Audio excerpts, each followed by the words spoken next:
My name's Camille Williams. I'm speaking on behalf of the Rhode Island affiliate of the American College of Nurse Midwives.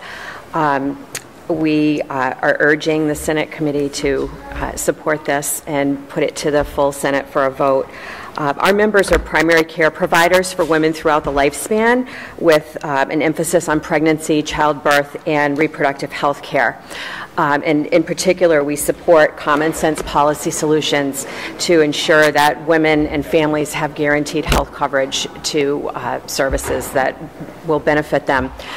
Doula care, unlike many healthcare interventions that involve some balance of benefit versus risk, doula support during labor and birth is a service that, as you've been hearing, has been consistently shown to measurably improve outcomes for mothers and infants with zero risk and no side effects. So it is an unusual healthcare service in that regard. Many studies, as you know, the 2012 Cochrane review of 22 clinical trials in 17 different countries showed that continuous one-on-one labor support, like the support that doulas provide, improves a wide variety of outcomes, which have already been listed, so I won't go over those again. As has also been mentioned, decreased rates of these medical interventions during birth translates to lower health care costs.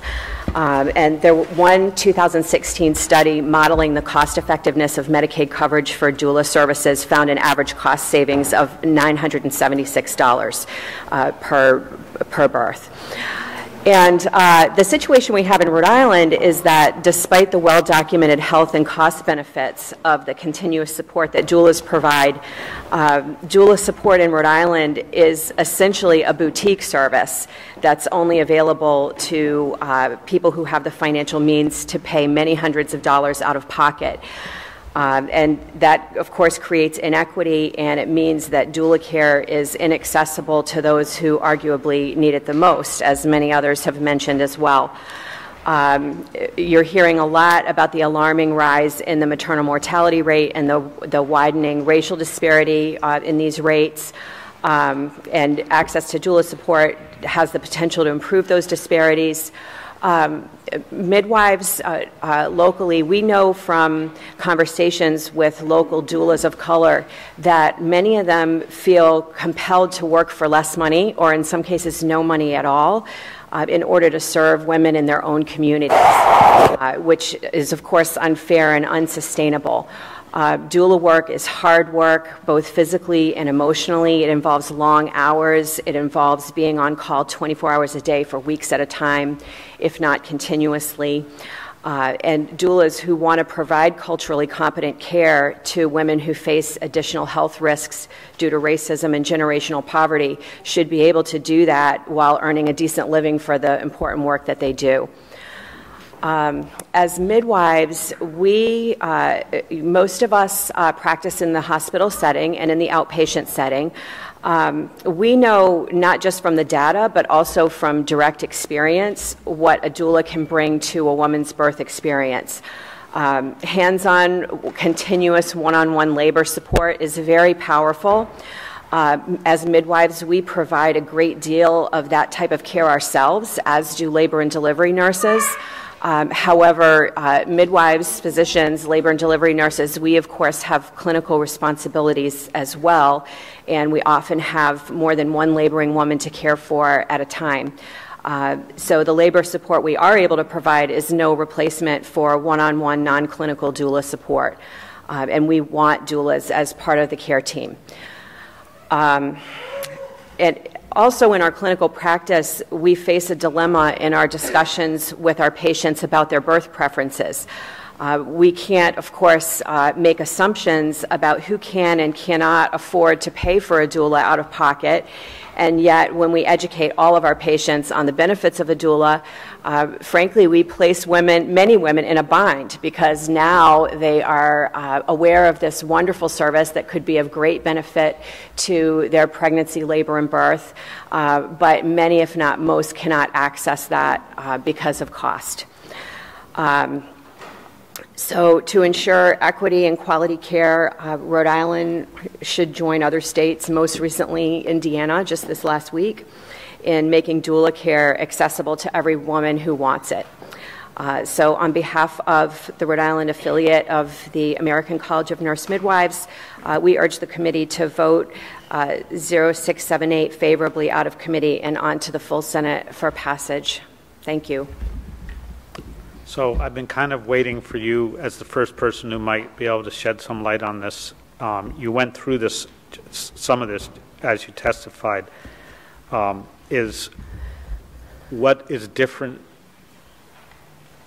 of what's different about doula than what a midwife does?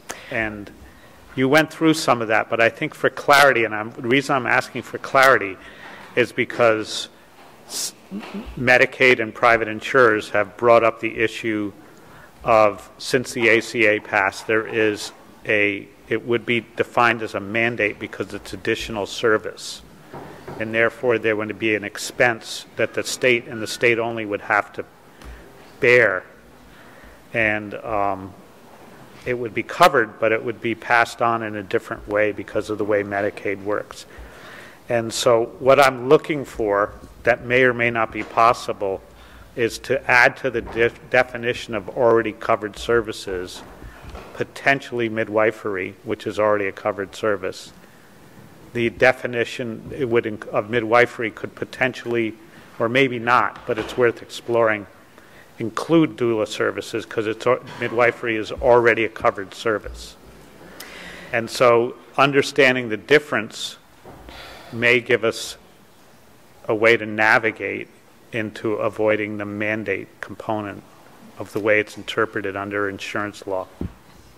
Okay, so your question is a very common one. Yeah. What's the difference between a doula and a midwife? Yeah. So I'll speak to that first.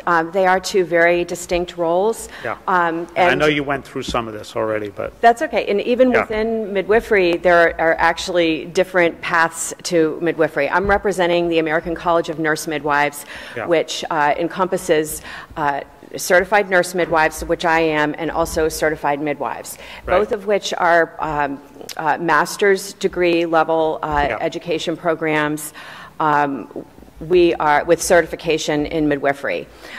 In the case of certified nurse midwives, we have undergrad nursing degrees first before we go on to our additional training in midwifery. We are fully licensed in the state of Rhode Island and everywhere, all the other states, to provide prenatal care, postpartum care, care to the woman during labor and birth. The most common terminology is delivering babies. I'll use that because everyone's familiar with it.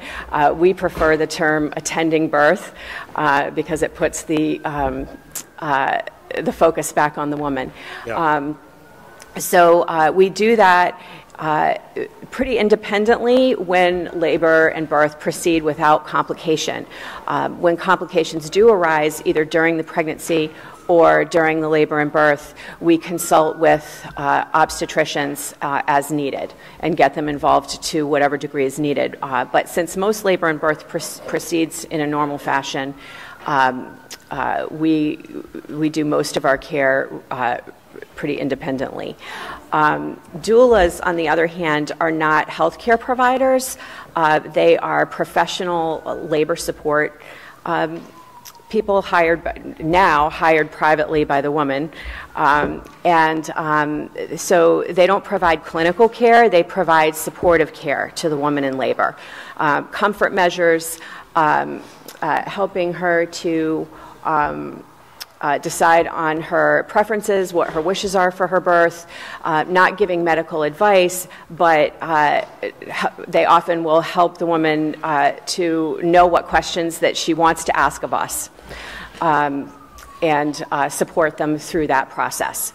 So it's for physical and emotional comfort during labor and birth, as well as maybe to a lesser extent prenatally and postpartum, whereas midwives are clinical care providers. I'm not sure how well I can speak to your other concern, because the ins and outs of insurance is not my specialty. But the part that stuck out for me was you don't want to tie doula services to midwifery care for purposes of insurance, because women who choose an obstetrician for their care should also have access to a doula. And, you know, as we know, many women choose obstetrical care rather than midwifery care. Thank you. Senator Lawson. Thank you for your explanation. I was wondering, what's the average, I guess, time period from when you would provide support to the end, in general? Yeah, but how do they As a midwife? As a doula. As a doula.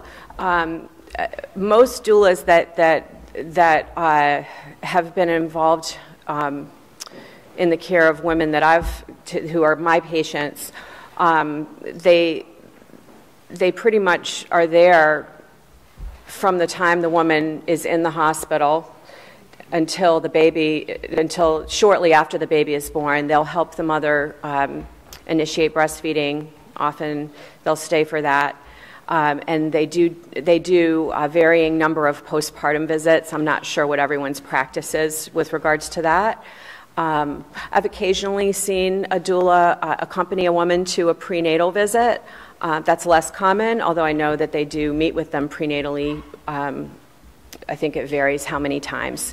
But in my experience, their job is to be there continuously with the woman during labor to provide one-on-one continuous support, and that's been my experience and what I've seen.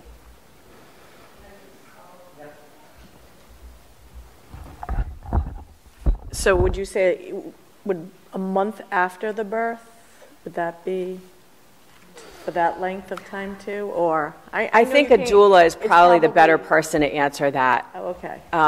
Because I don't want to make a mistake there. What I directly observe is more in the hospital setting during labor and birth. I know that they provide some postpartum care. For how long, I'm not sure. Thank you.